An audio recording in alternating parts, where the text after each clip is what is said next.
ભરોસાથી, મિત્ર હોય તો ભરોસાથી, મારો ભાઈબંધ છે. ચૌહાણ સાહેબ, અર્જુનને ભગવાન બાજુમાં રાખે તો બરાબર,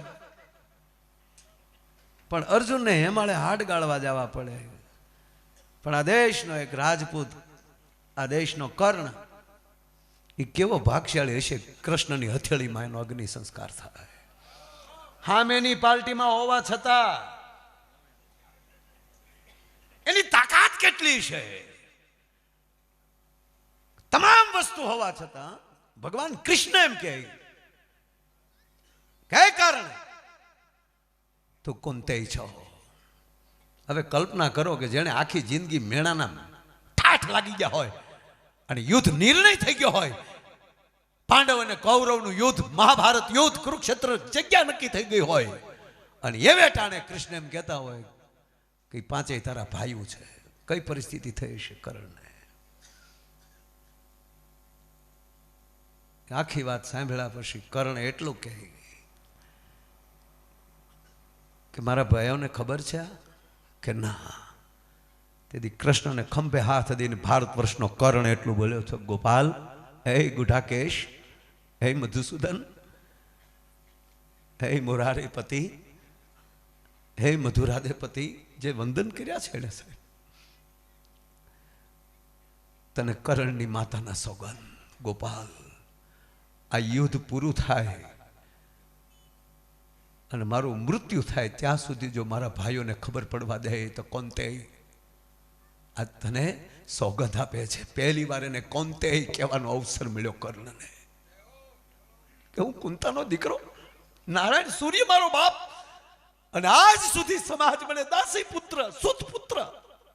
ગોપાલ, દ્રૌપદીના સ્વયંવરમાં આવ્યો ત્યારે મને તગડી કાઢી મૂકવામાં આવ્યો કે ક્ષત્રિયોની સભા છે, સુત પુત્રોની સભા નથી. ગોપાલ, તેથી મારી માં ક્યાં હતી? પણ એ કહું કૃષ્ણ, યુદ્ધ જરૂરી છે. મને ખબર છે તારું સુદર્શન ચક્ર કોની રાહ જોઈને બેઠું છે, અને આજ વચન આપેશ કર્ણ તને કે હું પાંચમાંથી એકેને ઓછો નહીં કરું, કારણ કે મારા પાંચે નાના ભાઈઓ છે. પણ ગોપાલ, હવે હું પક્ષમાં લઈ ફરી જાઉં, મને એક જવાબ આપશો કૃષ્ણ કે આ દુર્યોધન પકડ્યો કેમ નથી રહેતો? તમારું માનતો કેમ નથી કે તું એનો મિત્ર છો? એટલે કે કર્ણ જેવો મારો મિત્ર છે, કોની તાકાત દુર્યોધનને હરાવી શકે? ગોવિંદ, એટલે કહો આવે ટાણે મારે એનો ભરોસો કેમ તોડાય? એ જેવો છે તેવો એ દુર્યોધન કર્ણનો મિત્ર છે, બસ બીજું કાંઈ નથી સાહેબ. આને ભાઈડા પદ કહેવાય, અને એને પછી એનું મૃત્યુ થાય, અને તેથી કૃષ્ણ રડતો હોય. હજી તો પીડ્યો છે કર્ણ.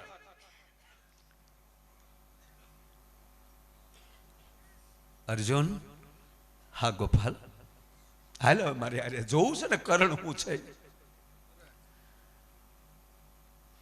બે બ્રાહ્મણનું રૂપ ધારણ કર્યું બાપ. એક જ મિનિટની વાત, વિષય પકડાણો છે એટલે કહું. બહુ હસ્યા છે, થોડીક પીડા પેદા કરજો મારા વાલા.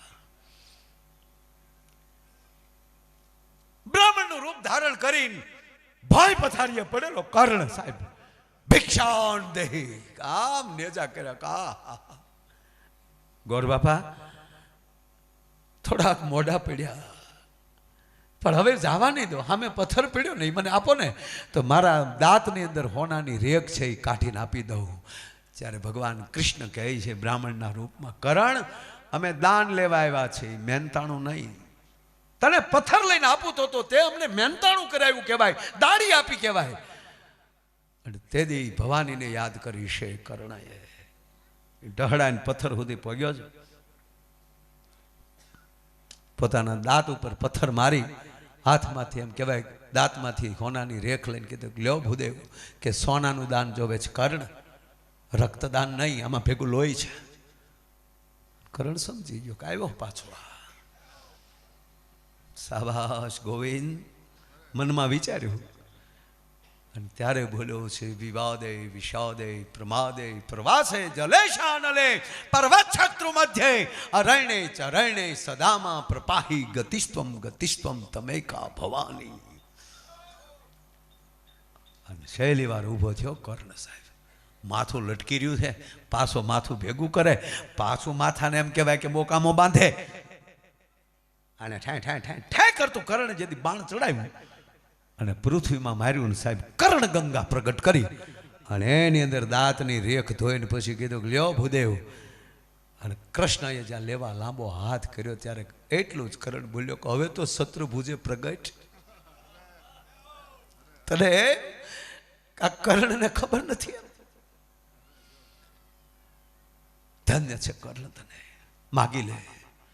માગું ગોપાલ એટલું કે તારા કરણને એવી જગ્યાએ અગ્નિ સંસ્કાર કરજે કે જે ધરતી ઉપર આ પાપીઓનો કોઈનો પગ ન પીડ્યો હોય, મને કુંવારી ધરતીમાં અગ્નિ સંસ્કાર કરજે. અને એ સુરતની પાસે એક ચણોઠીવા કુંવારી ધરતી અહીંયા ભગવાને ભાલો ખોડ્યો અને એની માથે હથેળી રાખીને કરણને અગ્નિ સંસ્કાર કર્યો. પણ તેદી રાત પડી ગઈ છે, યુદ્ધમાં પૂરું થયું છે. અને અડધીક રાતને ટાણે રાતે પછી નીકળે કે ભાઈ આપણા જે સૈનિકો કોઈ લાગ્યું હોય, કોઈ જીવતા હોય એને મલમપટ્ટી કરવી અથવા તો એ માટે જ્યાં નીકળ્યા. અરે બાપુ ઘટના તો જુઓ સાહેબ, મનમાં કોક આમ કહડાતું હોય, હુવાતું હોય એવો અવાજ ધર્મરાજ યુધિષ્ઠિરના કાને પડે છે. કૃષ્ણ, હા મોટા ભાઈ સાંભળો તો, આપણી માં રોતી હોય એવું લાગે. મારી માં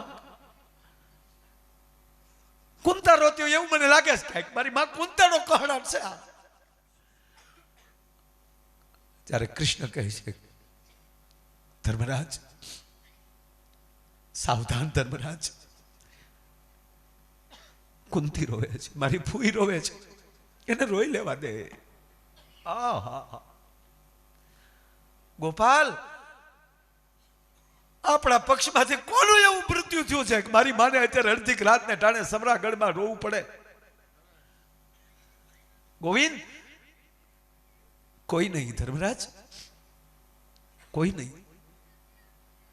પાંચેય સલામત છો તમે. ગોપાલ સાંભળી લે, નક્કી આજ કુંતાનો એક જાયો ઓછો થયો હોય, નહીતર મારી માં કુંતાનું આવું રુદન કોઈ દી ન હોય. પણ રોઈ લેવા દે ગોપાલ.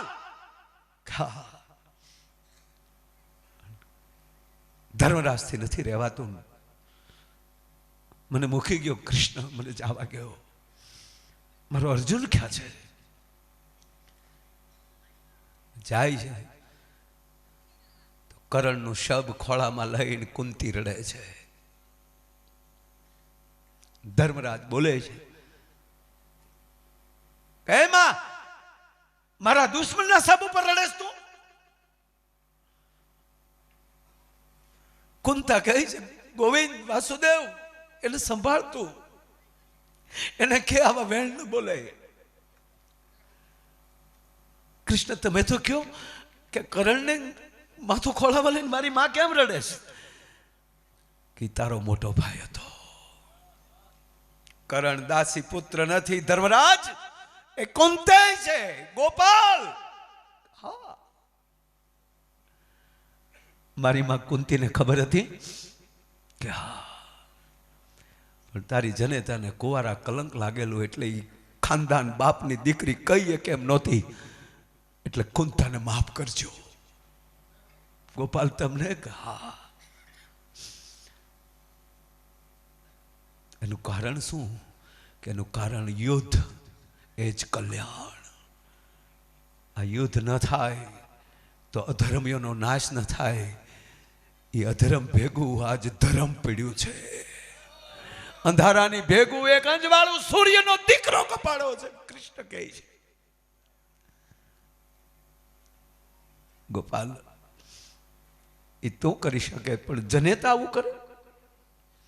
આજથી ધર્મરાજ યુધિષ્ઠિર ભારત વર્ષની માતૃછાયાને શ્રાપ આપે છે કે આજ પછી એના કોઠામાં વાત નહીં રહે. એ કોકને કહી દેશે. એ ધર્મના હું તમે સંતાન છીએ, માય કાંગલી ભૂમિના હું તમે સંતાન નથી. બાપ મારો કહેવાનો એ